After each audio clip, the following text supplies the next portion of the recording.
Hola a todos. Hoy vamos a analizar una herramienta clínica que es, francamente, de un valor inmenso. Se trata del algoritmo diagnóstico terapéutico para el TDAH en adolescentes, una propuesta del Dr. Raimundo Palma Coacuamoxtla. La idea es tener una guía práctica que esté basada en evidencia para optimizar el manejo de nuestros pacientes de entre 12 y 18 años.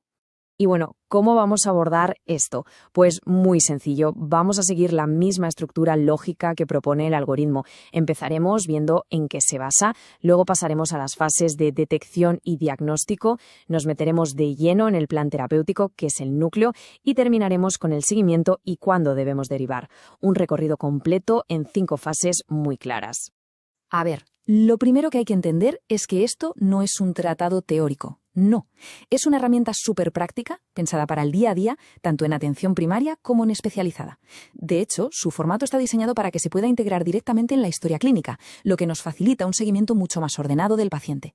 Y ojo que esto no sale de la nada, la base es muy sólida. Estamos hablando de que este algoritmo se apoya en las guías de práctica clínica más potentes a nivel mundial, las de la Academia Americana de Pediatría, las del Instituto NICE del Reino Unido y también la guía australiana. Vamos, que esto nos da la garantía de que estamos aplicando un enfoque que es riguroso y sobre todo actualizado. Venga, pues entramos en materia. Fase 1. Todo empieza en la consulta, ¿no? Llega un adolescente por motivos que, a simple vista, pues pueden parecer cualquier cosa. La clave aquí es aprender a identificar esas señales, esas pequeñas alarmas que deberían hacernos pensar y levantar una sospecha clínica de TDAH. ¿Y cuáles son esos motivos de consulta? Pues el abanico es muy amplio. Va desde lo más clásico, como el bajo rendimiento académico o la desorganización, hasta cosas como conflictos continuos en casa o problemas para relacionarse. Nuestra labor como clínicos, al final, es ser capaces de conectar estos puntos y plantearnos si detrás de todo esto no habrá un TDAH. Vale, entonces, la pregunta clave es, ¿cuándo pasamos de una simple observación a una sospecha clínica formal? Pues el algoritmo nos lo pone fácil. Nos da 3 criterios muy claros. Primero, que los síntomas aparezcan en al menos 2 ambientes distintos, como en casa y en el instituto. Segundo, que estén causando un problema real en su día a día. Y tercero, que lleven ahí como mínimo 6 meses. Si se cumplen estas 3 cosas, hay que pasar a la siguiente fase. Ya tenemos una sospecha fundada. Entramos en la fase 2, la evaluación diagnóstica. Aquí el objetivo es claro, confirmar o descartar el TDAH, pero de una manera sistemática, rigurosa, siguiendo unos pasos para no equivocarnos y ser lo más precisos posible. La piedra angular de esta fase es la entrevista clínica estructurada y es fundamental obtener información de las 2 partes. Con el adolescente, y si es posible a solas, exploramos cómo se siente, cómo le va con los amigos, si hay consumo de sustancias. Con los padres, recabamos toda la historia del desarrollo, buscamos síntomas en la infancia y vemos cómo funciona la dinámica en casa. Pero claro, la entrevista, aunque es esencial, necesita un complemento objetivo. Y para eso están las escalas estandarizadas. Herramientas como la ADHD Rating Scale 5 o las escalas de Conners 3, que rellenan padres, profesores y el propio chaval, nos dan datos numéricos, cuantificables, sobre la intensidad de los síntomas. Y ahora un paso que es absolutamente crucial, el diagnóstico diferencial.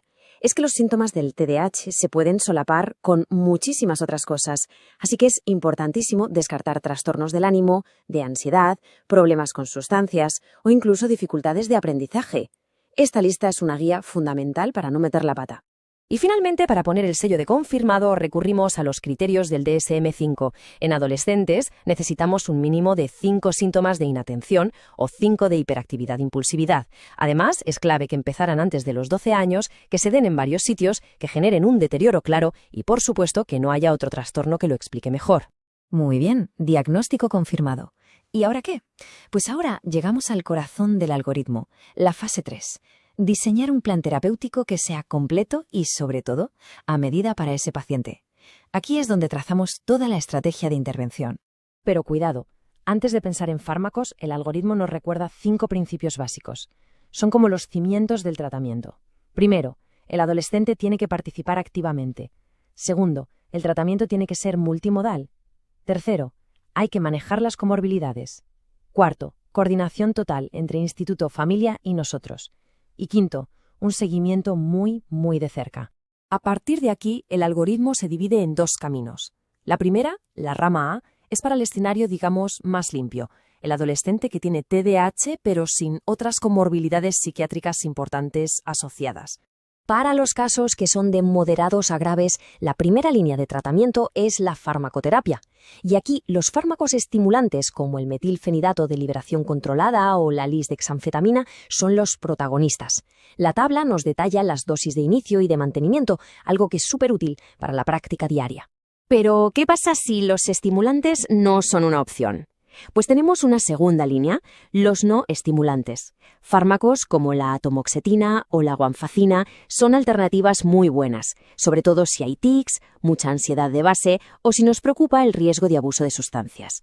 Y esto quiero que quede clarísimo, porque es fundamental. El tratamiento farmacológico nunca va solo. El algoritmo es tajante en esto. Las intervenciones psicosociales son obligatorias. Hablamos de psicoeducación para el paciente y la familia, terapia cognitivo-conductual, adaptaciones en el centro educativo y entrenamiento para padres. Son piezas inseparables del puzzle.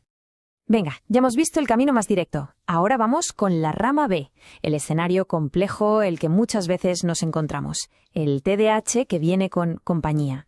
Y nos vamos a centrar en el caso más típico, cuando coexiste con depresión o con ansiedad. Aquí la estrategia es distinta, es escalonada y depende de la gravedad. Si la depresión o la ansiedad son leves, podemos empezar tratando el TDAH y vamos viendo. Pero, y esto es muy importante, si la comorbilidad es grave, el foco cambia. Primero se trata la depresión o la ansiedad, normalmente con un ISRS, y solo cuando eso esté estable, introducimos el tratamiento para el TDAH. Y por supuesto, si hay ideación suicida, la derivación a psiquiatría es urgente e inmediata. Perfecto.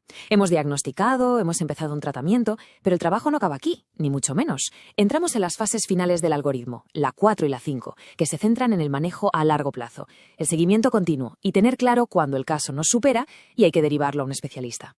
El manejo a largo plazo necesita un calendario, no puede ser un ya nos veremos. El algoritmo propone un cronograma muy claro, ajustar dosis en las primeras semanas, reevaluar la eficacia a los 2 meses y luego seguimientos mensuales y trimestrales una vez que el paciente está estable.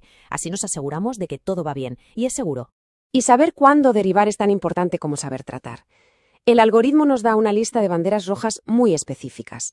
Si no responde a 2 fármacos bien utilizados, si la comorbilidad es muy compleja, si hay ideación suicida o un problema de drogas grave, son indicaciones claras para referir el paciente a psiquiatría infantojuvenil.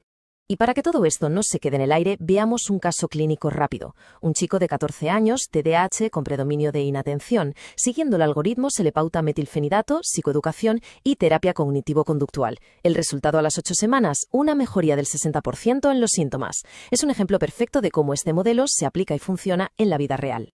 Y para cerrar, me gustaría lanzar una pregunta para la reflexión.